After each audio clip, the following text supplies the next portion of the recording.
Oil. Arms. Algorithms. 3 currencies. 1 grand strategy. Welcome to FluxFolio Finance, where currency, power, and global strategy converge. In the spring of 2025, Donald Trump returned not just to the presidency, but to the oil-drenched chessboard of global finance. His Gulf tour, spanning Riyadh, Doha, and Abu Dhabi, wasn't just a diplomatic roadshow. It was a transactional resurrection. A power play wrapped in petrochemicals, AI chips, and Boeing jet engines. The headline number was stunning. Over $2 trillion in investment pledges from Saudi Arabia, Qatar, and the UAE. But this wasn't about money. It was about the dollar. Let's rewind to the origin story. Since the 1970s, the petrodollar system has propped up U.S. financial supremacy. Oil sold in dollars. Dollars recycled into treasuries. America runs deficits, the Gulf buys bonds, and the wheel spins.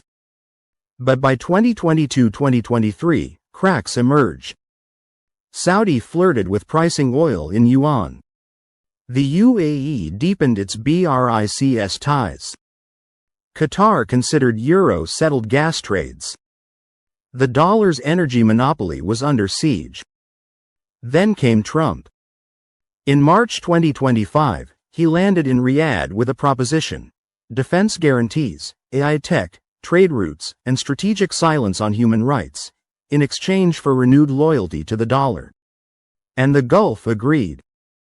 Saudi Arabia pledged $600 billion across defense, infrastructure, and U.S. industrial projects.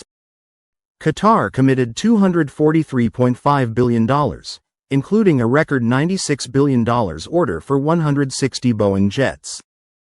The UAE confirmed $200 billion in new deals and fast-tracked its previous $1.4 trillion commitment to American energy and AI sectors. These weren't handshakes. These were hooks. At the core of these deals was a subtle but critical clause: oil stays in dollars.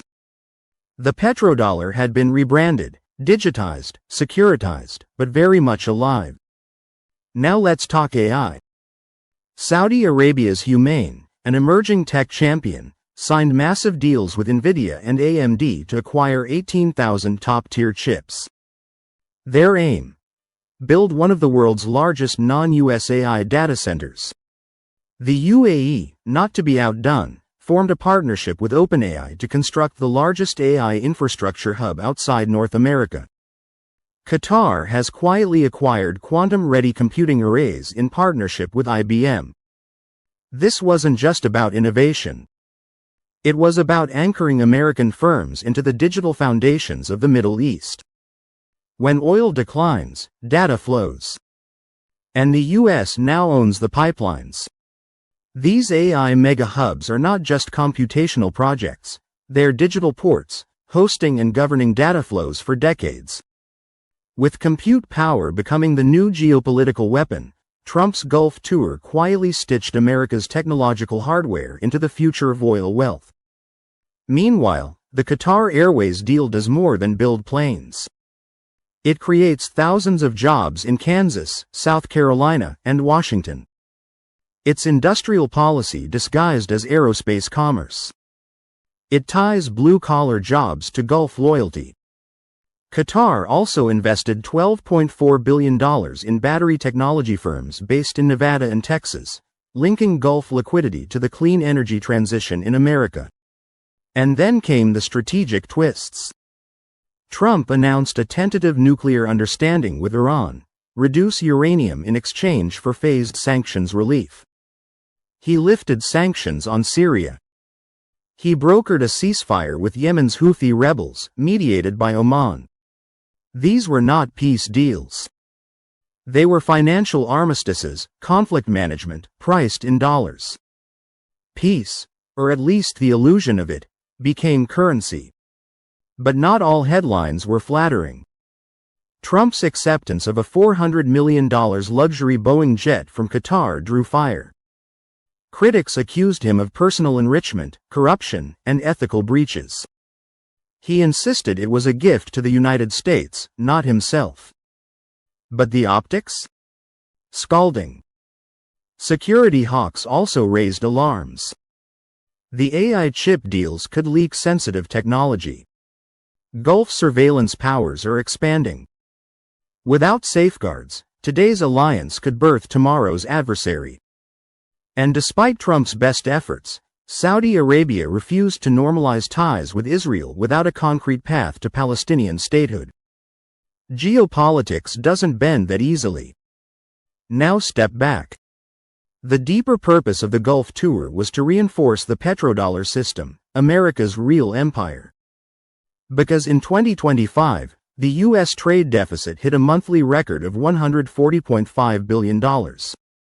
Over $7.6 trillion in Treasuries matured this year. The Federal Reserve is boxed in. Yields are rising. Confidence is shaky. Trump's answer? Buy loyalty with weapons. Anchor the dollar with AI. Export peace in exchange for liquidity. It's not just diplomacy. It's liquidity engineering. And here's where it gets stranger. Stablecoins like Tether and Circle, holding over $200 billion in treasuries, benefit directly from these flows. As the Gulf recycles dollars into the system, stablecoin reserves grow. These crypto bridges now underwrite sovereign deficits. The digital petrodollar is here. Even more surprising, sovereign wealth funds from the Gulf have begun testing digital settlement rails with US-based fintechs. Tokenized treasury transactions, real-time dollar flows, and programmable remittance corridors are being built, quietly, securely, and entirely within the architecture of the dollar. So what's the takeaway? This isn't just foreign policy. This is empire maintenance. Trump's Gulf tour wasn't about alliances. It was about architecture. Rebuilding the global financial plumbing, one arms deal, one AI server, one oil barrel at a time. So here's your FluxFolio playbook. Checkmark track Gulf investment flows. They signal U.S. liquidity windows. Checkmark watch AI chip transfers. They're the new oil. Checkmark follow Tether's reserve growth. It's tied to Gulf dollar recycling. Checkmark monitor tokenized treasury rails. They're the future of debt distribution. Checkmark stays skeptical of peace announcements. They often mask transactional leverage. The petrodollar didn't die. It evolved. It became data. It became chips. It became code. And in 2025, its architect wears a red tie, flies on Qatari jets, and speaks the language of trade. Thanks for watching FluxFolio Finance. Like, subscribe, and tell us, is this a smart strategy or a desperate deal? Stay sharp. Stay global. Stay liquid.